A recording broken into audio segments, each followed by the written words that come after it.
ধর্মীয় ভাবগাম্ভীর্যে সারা দেশে পালিত হচ্ছে পবিত্র আশুরা। নানা কর্মসূচির মধ্যে অন্যতম তাজিয়া মিছিল। এ সময় কারবালায় ইয়াজিদ বাহিনীর হাতে হত্যাকাণ্ডের শিকার হজরত ইমাম হোসেন রাদিয়াল্লাহু তাআলা আনহুর জীবনের আদর্শ মেনে চলার আহ্বান জানানো হয়।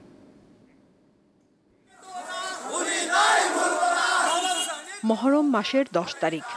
মুসলিম উম্মার কাছে এই দিনটি অত্যন্ত তাৎপর্যপূর্ণ ও শোকাবহ। কারবালার নৃশংসতার স্মরণে রাজশাহীর বিন্দুর মোড় রেলগেট থেকে শোক র্যালি বের করা হয়। এতে বিশ্ব বাংলা ফাউন্ডেশনের ভক্তরা অংশ নেন। শেষ হয় মহানগরীর সাহেববাজার জিরো পয়েন্টে। সেখানে সংক্ষিপ্ত পথসভা, তাকবীর তাহারিমা, দরুদ পাঠ ও দোয়া অনুষ্ঠিত হয়। প্রেমময় মোহাম্মদ ইসলামকে টিকে রাখার জন্য আত্মত্যাগের মাধ্যমে ইসলামকে পুনর্জীবিত করেছিলেন। আজকের দিনটার মধ্যেই প্রকৃত ইসলামের তাৎপর্য নিহিত।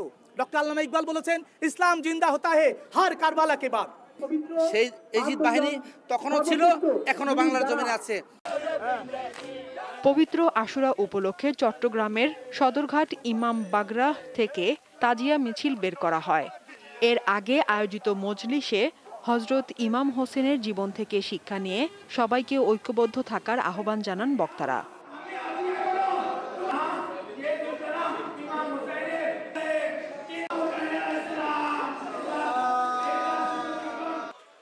হিজরির 61 সনের 10ই মহরম হজরত ইমাম হোসেন রাদিয়াল্লাহু আনহা এবং তার পরিবারের সদস্যরা কারবালার প্রান্তরে ফোরাত নদীর তীরে ইয়াজিদ বাহিনীর হাতে নির্মমভাবে শহীদ হন। দিনটির স্মরণে বরিশাল নতুন বাজারে তাজিয়া মিছিলের আয়োজন করা হয়। আজকে আমাদের ঐতিহাসিক 10ই মহরম, আমরা কারবালার স্মরণে এটা পালন করছি। প্রত্যেকটা মুসলমানের তাদের সম্বন্ধে জানা উচিত। আমাদের লক্ষ্য উদ্দেশ্য একটাই, সন্ত্রাস নয়, শান্তি চাই, মাদক মুক্ত সমাজ চাই। খুলনায় শোক মিছিল বের করে আঞ্জুমান এ পাঞ্জাতানিন মসজিদ। এর আগে অনুষ্ঠিত হয় জিয়ারতে আশুরা ও আমল। এ সময় হজরত ইমাম হোসেনের জীবনের ওপর আলোচনা করা হয়।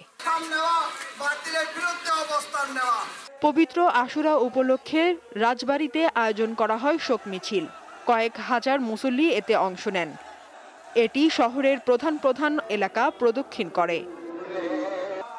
দীপ্ত বার্তা কক্ষ।